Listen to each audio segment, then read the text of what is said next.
I was 16 years old when I met in person the first Redemptorist with whom I remember a conversation. His name was Father Phil Dabney, and he came to my family's house, and he sat for an hour with me and my parents because I had sent a postcard to the Redemptorists asking for more information about the community. I was a teenager, about 16, interested in the priesthood and the religious life, and the Redemptorists had been recommended to me as good men and great preachers, so I had asked for a visit. I wanted to find out about their history and their personality and ministries and their mission within the church.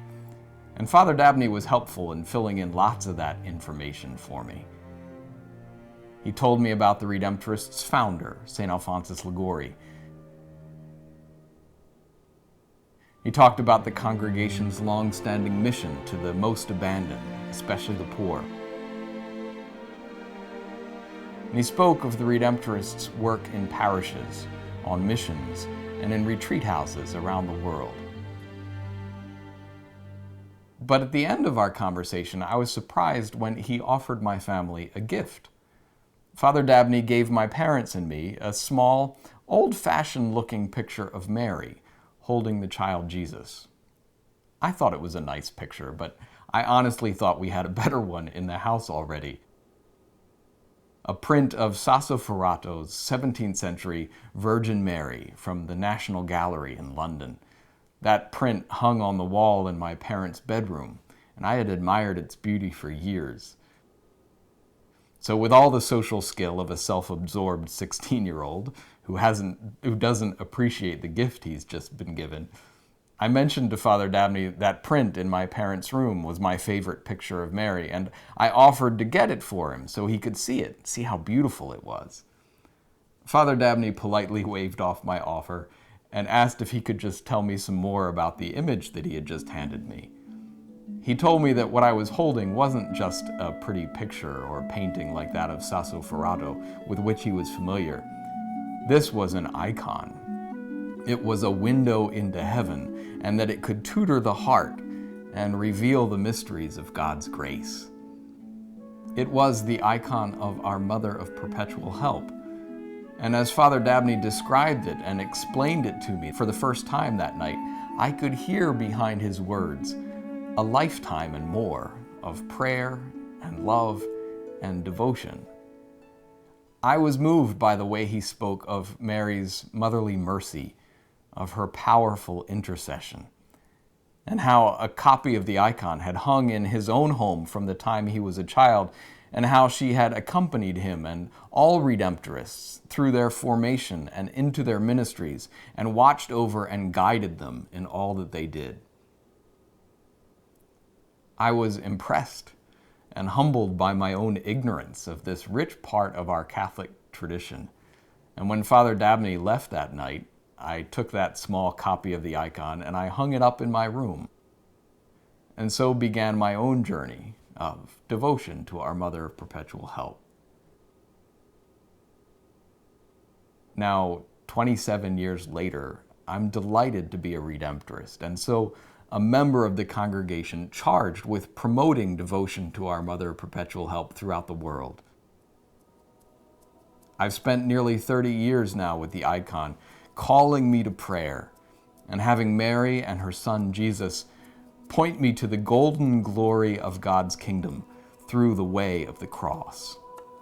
And it's been one of the great pleasures of my Redemptorist life to sit with folks like Father Dabney sat with me, and to lead them to see not just one more pretty picture of Mary, the Mother of God, but an icon, a true window into heaven. I continue to live with copies of the icon all through my community's houses, and I take pleasure whenever I see our Mother showing up unexpectedly, as she does with surprising frequency, even in TV shows like Lost and movies like The Avengers. But one of the privileges that I've had as a Redemptorist historian is to spend time studying accounts of favors that people have received through the intercession of our Mother of Perpetual Help.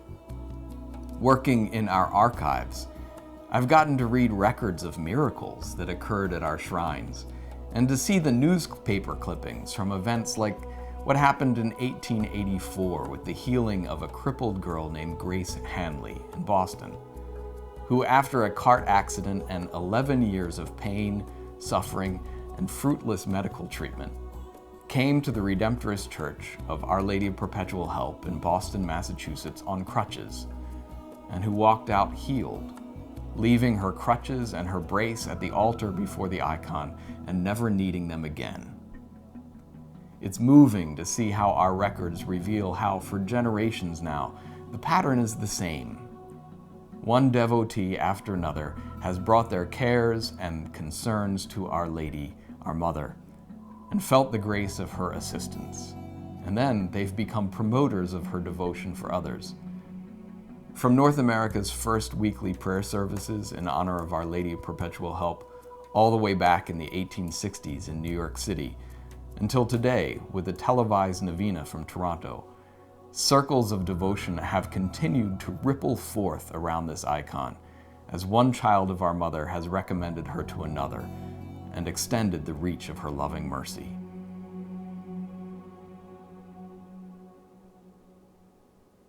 I had no idea of the gift that Father Dabney was giving me when he first placed a copy of the icon of Our Mother Perpetual Help in my hands 27 years ago. But I'm so glad that he took the time to introduce me to his beloved mother and offer her to me as my mother too. So if you're watching this devotion, I encourage you to share the icon of Our Mother Perpetual Help with someone else. And if they tell you that they already have a favorite picture of Mary, help them understand what an icon is and how this icon of Our Mother of Perpetual Help can open a window into heaven, provide a channel for the outpouring of God's grace, and lead them through the way of Christ's cross to the golden glory of his kingdom, where Mary, our Mother and our Queen, has already preceded us.